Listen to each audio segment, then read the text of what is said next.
Good day to you all. Good day. This is the Wise Owl 2 coming at you from the sea where I live. When I was a teenager, well, not really a teenager, a young adult, I say I was about 19 years old, 20.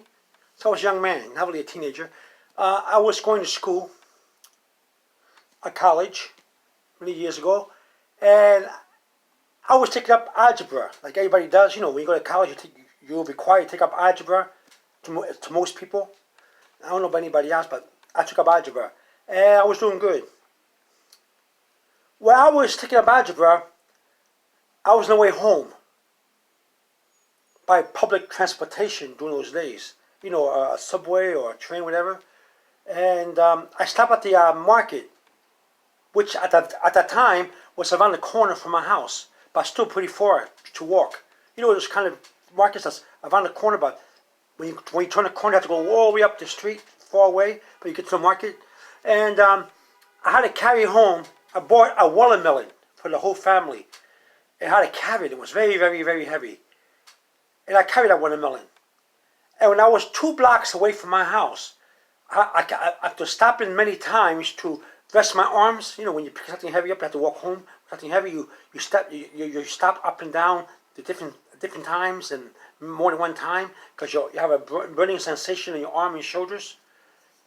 Well, I stopped a few times, and when I stopped, almost short of 2 blocks from my house, there was a lady, an elderly lady, sitting on the porch.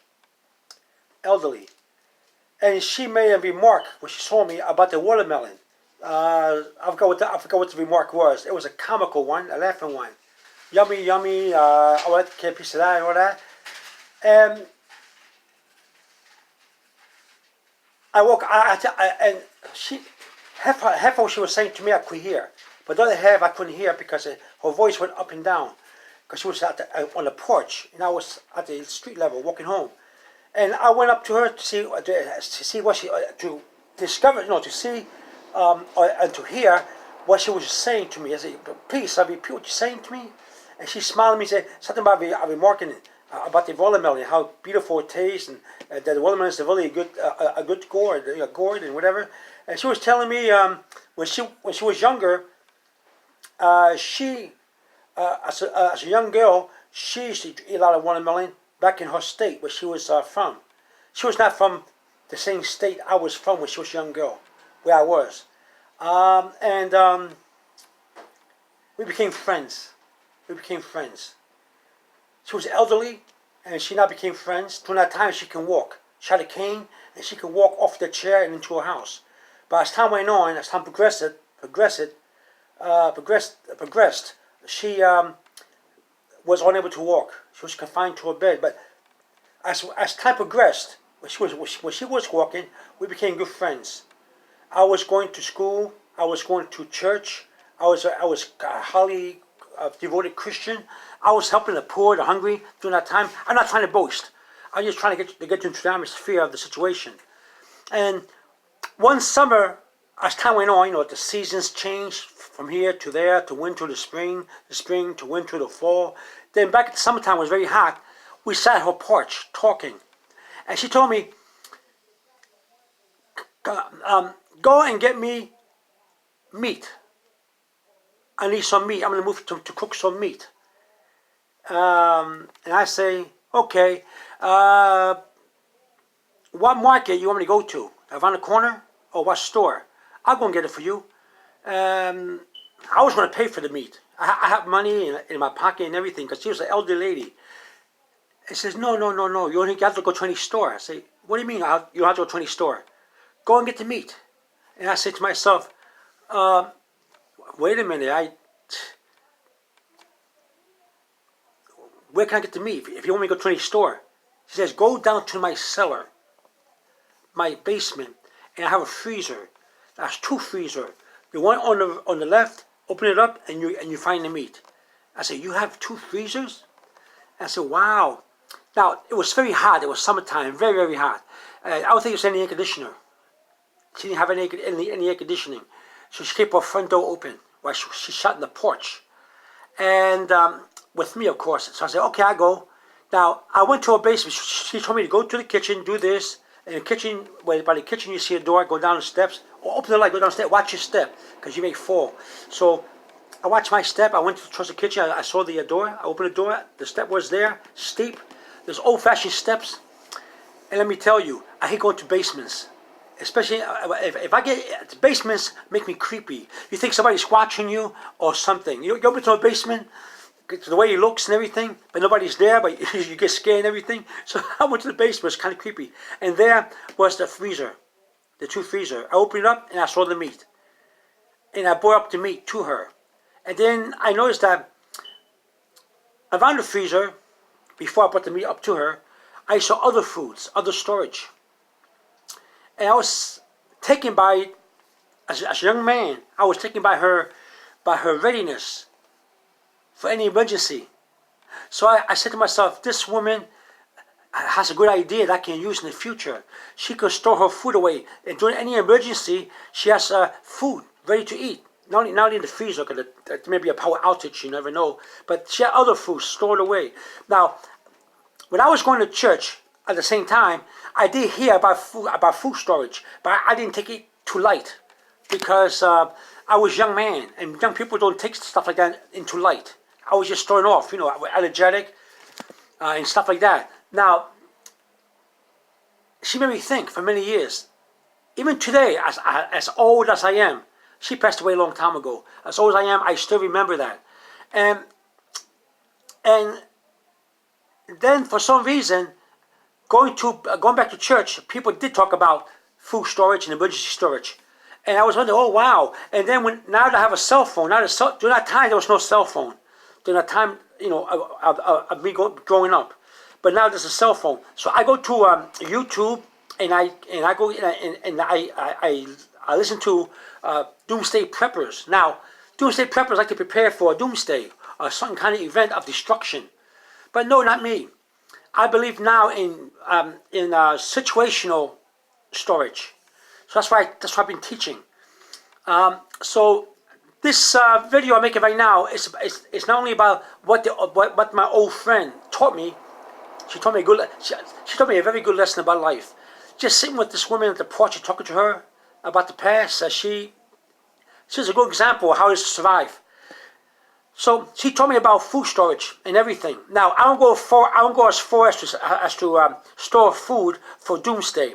I believe in the situational storage. Like for example, if I know that it's going to be a snowstorm, a possibility of a snowstorm around Christmas to spring, I will make sure I get shovels and gloves and coats and store them away. I'll get soups and hot chocolate and tea and stuff like that and store them away. A situational storage is when you know something's going to happen throughout the year. For example, if a person has a hard time paying their water bill and they know that they have to make a lot more money or get a raise at work to pay for the water bill, because usually by April or by summertime, by June or July or whatever, work will be hard, and the bills for the water bill may be high. So what can I do? That you know that this is going to happen ahead of time. You store water. You store water as you pay along your bill. You begin to store water slowly. Okay, months before the water bill gets cut off. If, for example, your electricity is giving you trouble, let's say, for example, the bill is too high, or there's a big windstorm. You live in an area where there's a lot of windstorm in the springtime, and it's January, and you know it's going to be a lot of wind, and then they're going to knock down power lines in the springtime. If you live in a different state, then you know to prepare for a power outage. You get your batteries, store your batteries away. You store your flashlight away, more than one. Your lanterns.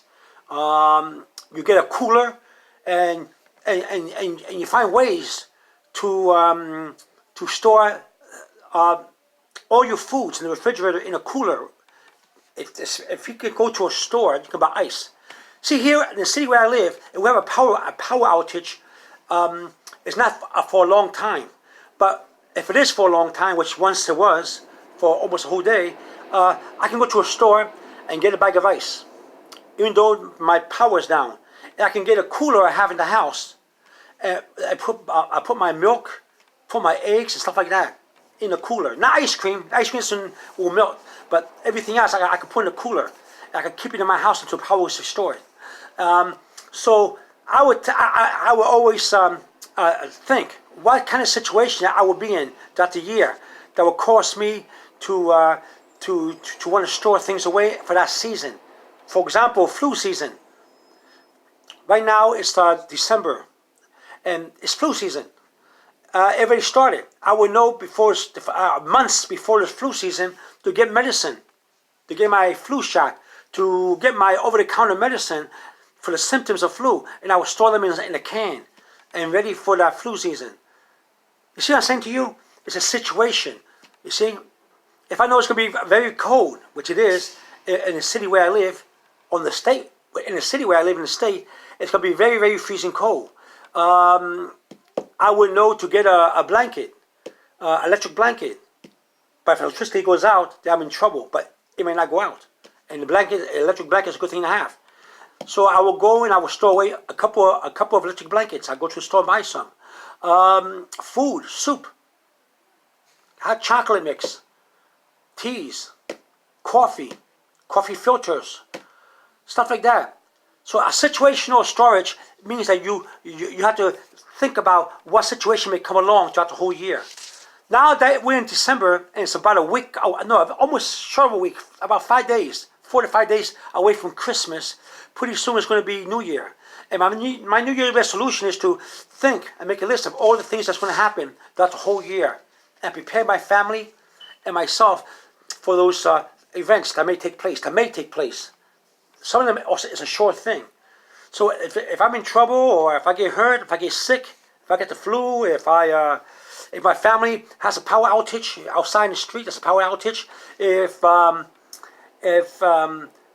it could be any situation, but I know the situation. For example, if I know that we're gonna have a lot of heaters on the house because it's cold, or we have a heat in the house, but the heat may break down, I know to have a storage of a temporary substitute or makeshift heating system. Yeah, I would. If I knew that the power is going out or the heat is going to break. Sometimes the power doesn't go out, but your heating system breaks down anyway. And let's say you have no money because Christmas just passed by, and it's New Year's and it's cold, and your heat breaks down, but you made no preparations for emergencies. You may have to live a cold season without heat.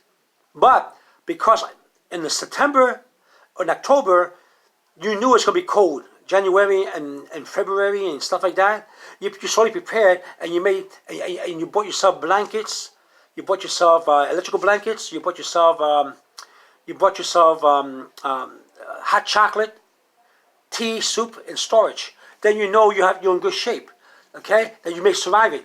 And then, because the heater breaking down doesn't mean that there's a power outage. Depends on what kind of heater you have. Okay, you may have an electrical heater stored away, right? But your electric bill is very high. So what are you going to do? You have to look for other ways, don't you? So you see what I'm saying to you? A situational storage is when you sit down and make a list. What's the possibility in 1 year that can happen? That I know it's going to happen. Put it on the top list, a sure thing that's going to happen. Maybe you may be laid off. Maybe you may strike. You may be a teacher in the school that may strike.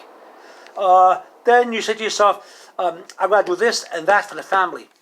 Or how about when's my bills, my electric bill, my gas bill, everything the highest? 1 month. And 1 month is I have trouble paying my bills. And then you put down that, then you start storing before that, everything you will. So that way you can pay the bill. When you get the food storage, when you get the batteries, the lights, everything. For electric bill, for your electric bill. Gas bill, there's always a way to do that. I don't know what kind of heat you have. I can't tell you. But always write down, I call this situational storage. It's not doomsday storage. I'm not waiting for tornadoes or anything. But then again, you may live in a tornado area, right? So you got to find out where to put things, where to fix your basement, to make sure the door of your basement doesn't get blown up by the wind or the force of the tornado, and stuff like that. I don't live in that area, a tornado area. We have tornadoes, but not like some people have. to have it bad. And you may be one of those people. Okay? And what happens if your house gets blown away? Do you have a second house? Do you have do you know where the shelters are? Do you have friends that can help you, help each other, the buddy system? Lots of things you can do to get ready. Okay, I just let you know this, and all this I learned by this lady when I was a young man, and I went to the basement and I grabbed a meat from the freezer, and she told me a good lesson, and I knew that she was wise, a woman of wisdom and intelligence. And now after all these years, look at me. I had no beard. I had no mustache. My hair was short. I was skinnier. I was young. And look at me now. I still remember her. Sometimes people do things that are wise and prudent, and that you remember them. Do you remember anybody when you were young? During your young days, now you're old, and they left the mark in your soul, in your mind, that you remember them. Something they did that was wise, that was intelligent, and you knew that it was a good thing to do, and maybe even a joke. I know people in my family that remember people from the old days that passed away many years ago who tell good jokes, and you miss them. People leave a mark in your life, and they teach you things by example. This is why it's coming out true, and you know that New Year's is coming up next week, or after Christmas, you know, and it's good wise to have a situational storage that you can have on your own. So get a list, especially on New Year's, like a resolution, and say, well, I want to store away. What day, what month do I have this kind of trouble? When is this going to happen? Way before it happens, slowly collect things. You don't have to spend all your money at one time. Slowly collect things. Slowly collect your can of soups when you go to the store. Slowly collect your water. If the water bill is too high, you know you have sometimes it'll be very hot, and your water bill is too much to pay, and they may cut it off. Collect your water slowly for that time.